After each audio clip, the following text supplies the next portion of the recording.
ድል አርጎኛል ከካያለበት ባየላይ ሳቅሽ ብቅ እያለ ልቤን ጤና ነሳው እኔማ ለነፍሴ ላንድ ራሴ ሳሳው እኔ ስለ ነፍሴ ላንድ ራሴ ሳሳው ገብተሽ ካንጀቴ ነው ሞቴ ሳሳው እኔ ስለ ነፍሴ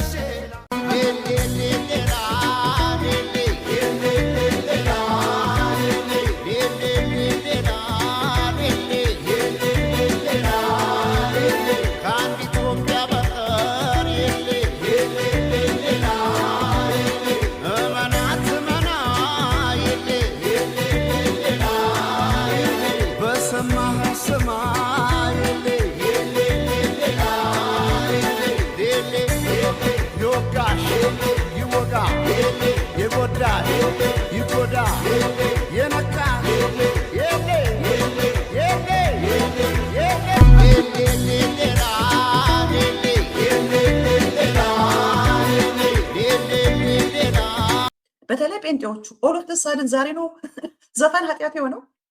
እነሱ የሚያደርጉት ከዘፈን አይበልጥም።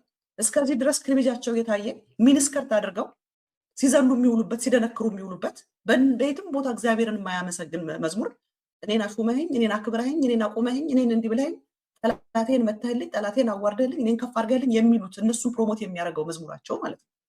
ህዝብ እየተገደለ አንድ ቀን እንኳን ህዝብ ተገደለ ብለው የንስሐ ጸሎት ሲባል የተገደሉት ሰዎች በደሌ አሁን ለምሳሌ ትግራይ እነ ቶሎሳ ጉድና የንስሐ ጸሎት ብለው ሲያውጁ ትግራይ በበደሌ ነው የሁሉ የደረሰብኝ ብላ ለመገደሏ ያ የኃጢአቷ ፍሬ ነው ብላ ንስሐ እንድትገባ ነው እንጂ ብልጽግና የሚባለው ህዝብ እየገደለ ነው ወንጀለኛ መንግስት ነው ብሎ አይደለም። ብልጽግና እየሰራ አማራ ክልል ላይ ህዝብ እየተገደለ ነው የአማራ ህዝብ በበደሌ የደረሰብኝ ብሎ ንስሐ እንዲገባ ነው። የኦሮሞ ህዝብ በበደሌ የደረሰብኝ ብሎ ንስሐ እንዲገባ ነው እንጂ ንስሐ ሲሉ ራሱ ጠቅላይ ሚኒስትር የሚሰራውን ብልጽግና የሚሰራውን አይደለም። ብልጽግና የሚባለው ለነሱና ለጴንጤዎቹ ነው የመጣው። ዛሬ ጴንጤ የምትባሉት አውደልዳይ ፊደል ያልቆጠረ በእጁ ሰርቶ የማያውቅ ትላልቅ ቪላ ቤት ውስጥ ነው የሚኖረው። ቪኤት የሚባል ነው የሚለው አህያ ልንዳል ትፈልጋለህ እንዴ ይሉናል።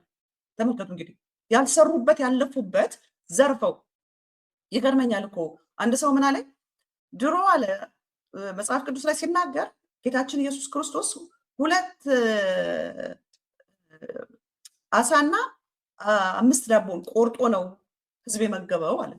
በዚህ ዘመን ደግሞ 5000 አዋጥተው አንድ ሰው ነው የሚመግቡት። ምዕመኑ ያዋጣ ፓስተሮቹን የሚመግባቸው። ድሮ አንድ ሰው ያመጣት 2 አሳ 5 ዳቦ ተቆርጦ ተባርኮ 12000 መገበን እንሰማ ነበር። 5000 መገበን እንሰማ ነበር። አሁን ደግሞ 12000 5000 ህዝብ ያዋጣ አንድ የሆኑ የብልጽግና ፓስተሮችን የሚመግቡ። ስለዚህ እነሱ በነፃ እየበሉ ነው፣ ገንዘብ እየዘረፉ ነው። ጌታችን ኢየሱስ ክርስቶስን ሰቅለው ልብሱን እንደተከፋፈሉት ኢትዮጵያን አፍርሰው መሬት የተከፋፈሉ ነው። መጽሐፍ ቅዱስ መሬትን ዋጀዋት ምድርን ዋጀዋት ነው እንጂ ምድርን ተከፋፈሏት አላለም።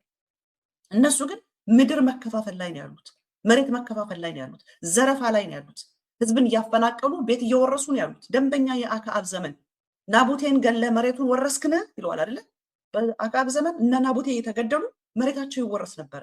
በዚህ ዘመን ያሉ የአክዓብ ተከታዮች የባኦል ተከታዮች በዚህ በካውንስሉ ስር ያሉ ጴንጤ የሚባለው ሰዎችን እያፈናቀሉ ንብረት እየዘረፉ ነው ያሉት። ሰዎችን እያፈናቀሉ ሀብት እየዘረፉ ነው ያሉት። ከዛ አልፎ ተርፎ ከሚኖሩበትም አልፎ ስለሚቀበሩበት መሬት ነው እየተጨነቁ ያሉት። ህዝብ ግን እያነባ ነው ያለው። ስለዚህ ቴዎድሮስ ካሳሁን የእነሱን ነውር ነው ያወጣባቸው።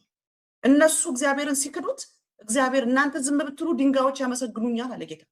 እናንተ ዝም ብትሉ ጻፎች፣ ፋሪሳውያን፣ ህግ አንባቢዎች ልብሳቸውን አንጀርፈው ተርጓሚዎች፣ ህግ አስተማሪዎች ተቀምጠው ነው ጌታ አሳ አጥማጆቹ ጋር ሄደው። አሳ አጥማጅ የሚባል በህብረተሰቡ የተገለሉት ጋር ሄደው እነሱን ትቶ ነው እግዚአብሔር ቴዎድሮስ ካሳሁን ጋር ሄደው። ምንም ጥያቄ የለውም። የቴዎድሮስ ካሳሁን መዝሙር ከእግዚአብሔር ነው። እግዚአብሔር ነው የቀብቶ ያንን መዝሙር ያስነሳው። የትኛው ሰባኪ የትኛው ዘማሪ ነው በ3 ቀን ውስጥ 12 ሚሊዮን ህዝብ እንዲያየውና እንዲጸጸት የሚያደርግ? ቅባት ምን ማለት ነው እንዴ? ቅባት እኮ በሰዎች ላይ ኮንቪክሽንን የሚያመጣ ማለት ነው። ቅባት ማለት የሰው ልብ የሚነካ ማለት ነው። ሰዎችን ሐሳባቸውን ከክፉ ስራቸው እንዲመለሱ ከክፉ መንገዳቸው እንዲመለሱ የሚያደርግ ነው ቅባት ማለት። ያደረገው ቴዎድሮስ በሁላችን ፊት ጸጸትን ያመጣው መጸጸት ታስታልቤ ለውስጥ ያዘለቅሶ ሰው አይችል ደርሶ አለ ጊዜ ገና ነው እያልኩት ራሴን በደልኩት ለካ እንዲህ ነው ማለቅ እህ ያልሆነ አገሬ ሞተበት የት ያለቅሳል ታስታልቤ ለውስጥ ያዘለቅሶ ሰው አይችል ደርሶ